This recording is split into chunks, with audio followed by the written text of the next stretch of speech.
but I want to share my pickups with you. Hello, how are you? Welcome to Josiah is Right. So I recently did a video on my local comic shop in Pittsburgh, which really isn't my local comic shop because first of all, I'm from the woods, way north of Pittsburgh. My mom made a joke about that Pittsburgh is a region as much as it is a city. And I am from the region, the greater Pittsburgh area.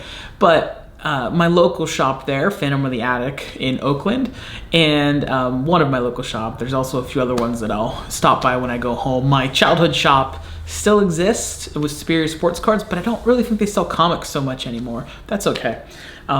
They are still around, and that's what is awesome. So, and I did make a video about sort of the meaning of that in my life quite some time ago, so you can click the link in the card thing, whichever corner that is in, to check out information about that. But with that, I went to Coffee and a Comic, which is my new local comic shop. So I am now in Huntington Beach, California, and wanted to find my local shop. So that is Coffee and a Comic on Beach Boulevard, and I want to share with you what I got there. So first, here's a quick few shots of the shop where it's located, some pictures I took in the shop. It is, like I said, on Beach Boulevard, not too far from my current home here in Huntington Beach.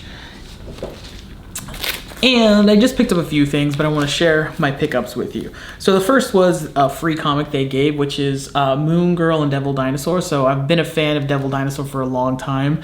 I think Devil Dinosaur, my first introduction was in Fallen Angels storyline, where Devil Dinosaur and Moon Boy were in there as part of the Fallen Angels, a weird sort of New Mutants spin-off type of comic. And so I'm interested to check out the new Moon Girl version. I haven't read this yet, but I'm also excited because the whole show on Disney Plus with Moon Girl and just that dynamic can play out in a new way.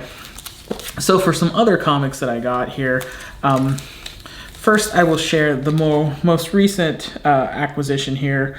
Another Amazing Spider-Man, I just thought the cover was cool. I'm not up on modern comics, so I don't know if there's any significance to this or anything.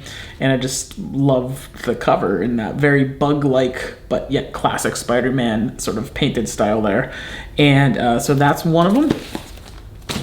And more Spider-Man. We have Top Dog and Spider-Man, which is just a glorious crossover. I'm a fan of these Star comics because these are some of the first comics that I probably ever had as a kid.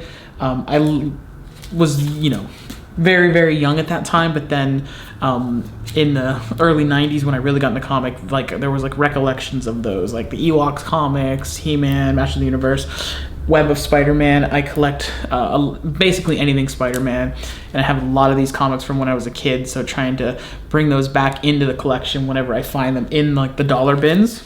And these are kind of a mix of $1 and $2 comics, and I think that's how they mark the comics that are the dollar comics on the back.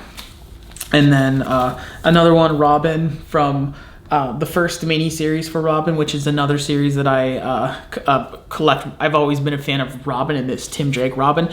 This was the Robin of record when I was a kid that it had just happened that he became Robin, where he was the one who figured out Bruce Wayne's identity. I thought it was such a brilliant way for Robin to become Robin, where he figures out the secret of Batman's identity, and that's what leads him to being Batman's new sidekick. And so I've always loved the Tim Drake Robin, because that, plus he was my Robin, plus the look. So then a few things kind of in the same sort of realm, some Ultraverse and Prime, and again, these are these Malibu comics. I know that there's, is this a smaller comic than normal? Or is this just a bigger bag? I'm interested. I have to look closely at this if this is a smaller comic. I know there's the stories that Marvel supposedly bought Malibu for the coloring things that they could do in the early 90s, because it was computer coloring when that wasn't really a common thing, or a thing, I don't know. And then John Byrne, X-Men #1.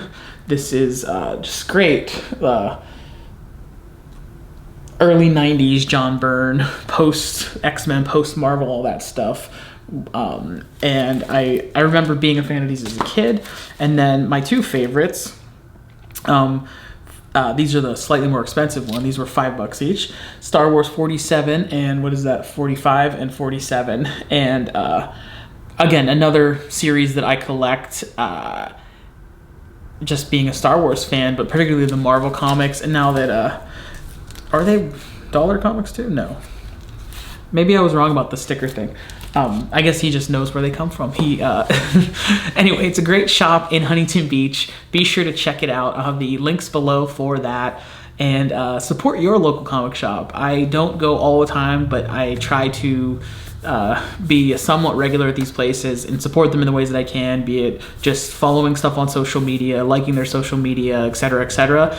That's a small thing I can do when I don't necessarily have money to spend, so that's something you can do, just like you could do that for me by liking this video, following me here, following me on Instagram, all those things. That's how you can support me if you like me and can't give me money for liking me, like my wife does. She gave, is that what a marriage is? I don't know. Thanks for watching. I'll see you at Coffee and a Comic. I'll bring the coffee. You bring the comics. Or the other way around. Just let me know. Bye.